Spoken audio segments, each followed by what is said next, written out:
ನಿಮ್ಮನ್ನ ಬೈದ್ರೆ, ನಿಮಗೆ ಕಹಿ ಮಾತುಗಳನ್ನ ಹೇಳಿದ್ರೆ, ನಿಮ್ಮ ವಿಷಯದಲ್ಲಿ ಚಿಂತೆ ಮಾಡಿದ್ರೆ ಅಂಥವ್ರು ನಿಮ್ಮ ಶತ್ರು ಆಗಿರೋದಿಲ್ಲ.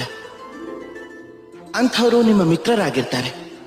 ಅವರು ನಿಮಗೆ ಒಳ್ಳೆದನ್ನೇ ಬಯಸ್ತಾರೆ, ನಿಮ್ಮನ್ನ ಸುಧಾರಿಸೋದಕ್ಕೆ ನೋಡ್ತಾರೆ, ನಿಮ್ಮಲ್ಲಿ ಬದಲಾವಣೆ ಬಯಸ್ತಾ ಇರ್ತಾರೆ. ಅದಕ್ಕೆ ಯಾವಾಗ್ಲೂ ಯಾರದ್ದೋ ಪ್ರಭಾವಕ್ಕೆ ಸಿಲುಕಿ ಮೊದಲನೇ ಸಲ ಅವರನ್ನ ನೋಡಿದಾಗ ಅವರು ನಿಮ್ಮ ಮಿತ್ರನೋ ಅಥವಾ ಶತ್ರುನೋ ಅನ್ನೋ ತೀರ್ಮಾನ ತಗೋಬೇಡಿ. ಇಂಥ ಶತ್ರುಗಳು ಇರ್ತಾರೆ. ಅವರು ಬೆಲ್ಲದ ಹಾಗೆ ಸಿಹಿ ಮಾತುಗಳನ್ನ ಆಡಿ ನಿಮಗೆ ವಿಷ ಕುಡಿಸ್ಬಿಡ್ತಾರೆ. ಹಾಗೆ ಇಂತಹ ಮಿತ್ರರು ಇರ್ತಾರೆ. ಅವರು ಬೇವಿನ ಹಾಗೆ ಕಹಿ ಮಾತುಗಳನ್ನಾಡಿ ನಿಮಗೆ ಅಮೃತವನ್ನ ಕೊಟ್ಟು ಹೋಗ್ತಾರೆ. ನೀವು ಅಂದಾಜು ಮಾಡೋದನ್ನ ಕಲಿಬೇಕು, ಯಾರು ಸರಿಯಾದ ಮಿತ್ರರು, ಯಾರು ಕೆಟ್ಟ ಶತ್ರುಗಳು ಅಂತ. ಈ ವ್ಯತ್ಯಾಸವನ್ನ ನೀವು ಯಾವಾಗ ಕಲಿತೀರೋ ಆಗ ನೀವು ಎಲ್ರಿಗಿಂತ ಸುಖವಾದ ವ್ಯಕ್ತಿ ಆಗ್ಬಿಡ್ತೀರ. ಈ ಅಂದಾಜು ಸುಲಭ ಅಲ್ಲ, ಆದ್ರೆ ಅವಶ್ಯವಾಗಿ ತಿಳ್ಕೊಳ್ಳೇಬೇಕಾಗತ್ತೆ. ರಾಧೆ.